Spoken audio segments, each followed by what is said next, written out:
Sa gitna ng batarik at luntiang kabundukan, sa mga musika ng huni ng ibon at lagaslas ng tubig, ay may nagtatagong paraiso na nagsusuligaw para mapansin ang kanyang di maitatangging kagandahan. Ngunit maniniwala ka ba na ang kalikasan ay mayroon ding hinaing sa ating mga nilalang?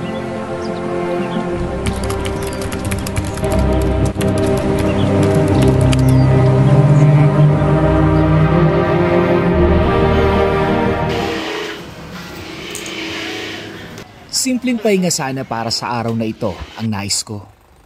Kaya plinano namin na bisitahin ang Arapay Falls dito sa Devil's Mountain. Tinunto namin ni Roel ang lugar na ito. Nagtanong sa mga taga rito hanggang marating namin ang ilog na ito. At dito nga ay nakilala namin si Kuya Aaron. Malayo pa lang ay natanaw na namin ang malaking ngiti sa kanyang buka. At tila ba nagpapahatid ng mensahe na masaya niya kaming tinatanggap sa lugar na ito. Kaya naman kaunting minuto pa lamang kaming nagkakausap, ay tila ba matagal na kaming magkakilala.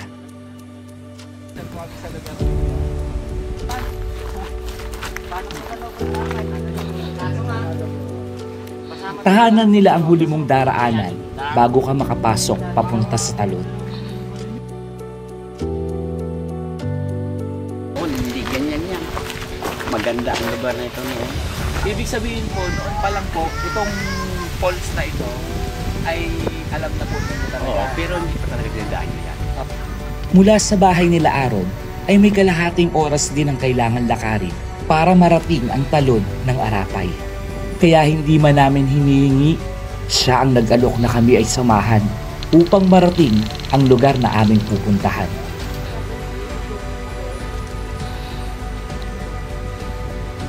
Kita-kita ninyo kung gaano kaganda tong lugar na to. So, dapat ba natin itago o ipagdamo tong lugar na to? Sa bungad pa lang, hindi na namin mapigilang mamangha sa ganda ng kabundukan at linaw ng tubig na dumadaloy sa pagitan ng mga bundok.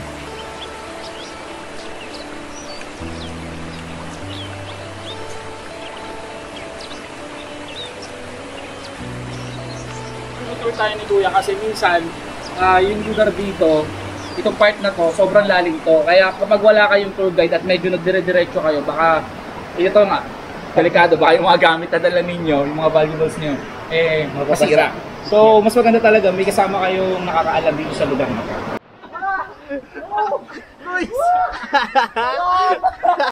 So, makikita ninyo dito guys, yung dinaanan natin kanina.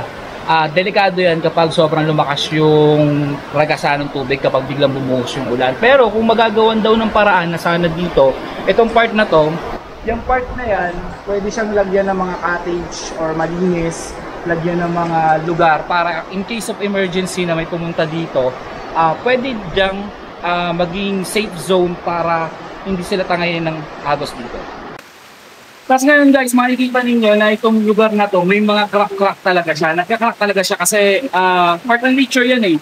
So, delikado kapag medyo pumwesto kayo dito, tapos baka makalimutan ninyo, itong mga part na to, bumibigay na yan. During time, pwede siyang bumagsak kung hindi kayo maingat dito sa lugar na to. So, kung pupunta kayo dito, siguro make sure na huwag kayo masyadong didikit sa mga pader para kapag hindi sa may gumuho, hindi naman natin hinihingi pero mas safe kayo. Sa ganda ng lugar na ito, aakalain mong narating mo na ang iyong destinasyon. Pero sa katotohanan, ito ay patikim pa lamang sa ikinukubling ganda ng nakatagong paraiso. Sa bawat hakbang ng aming mga paa, ay paantas ng paantas ang aming pagkamangha.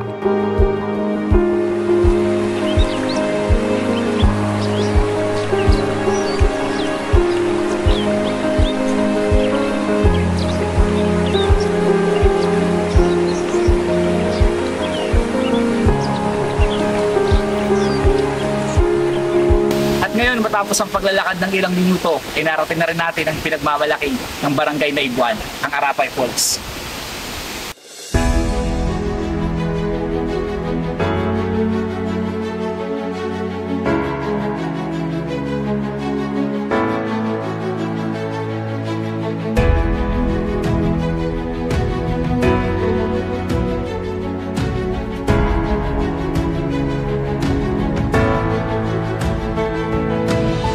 Nakakatuwang isipin na ang mga lugar na kagaya nito ay totoong pansamantalang nag-aalis sa ating mga problemang pasan-pasan na tila ba isang takas sa mundong mapang-alipin.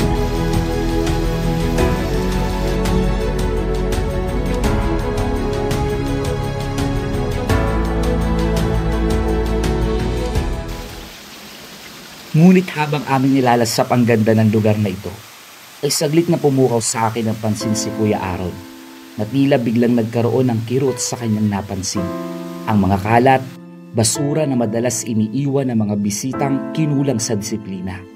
Ito pa ba ang dapat ibayad sa libreng pahinga at saya na ibinigay ng kalikasan? Nung nakaraan dito, maraming mga basag na bote silang natagpuan. Yung paalala lang po namin sana sa kanila, katulad po kanina, pumasok kami doon sa loob, ay may nakita kami na ilan na basura. Isa na po yon.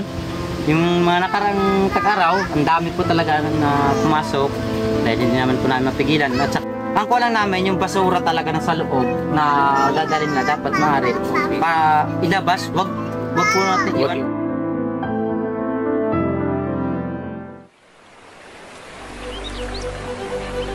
Ang kalikasan ay tulad din natin ng nilalang ng may kapal. May buhay at may nararamdaman. Tayo man ang nagbigay ng kirot sa kalikasan, ngunit tayo rin ang maaaring makapagbigay sa kanya ng lunas.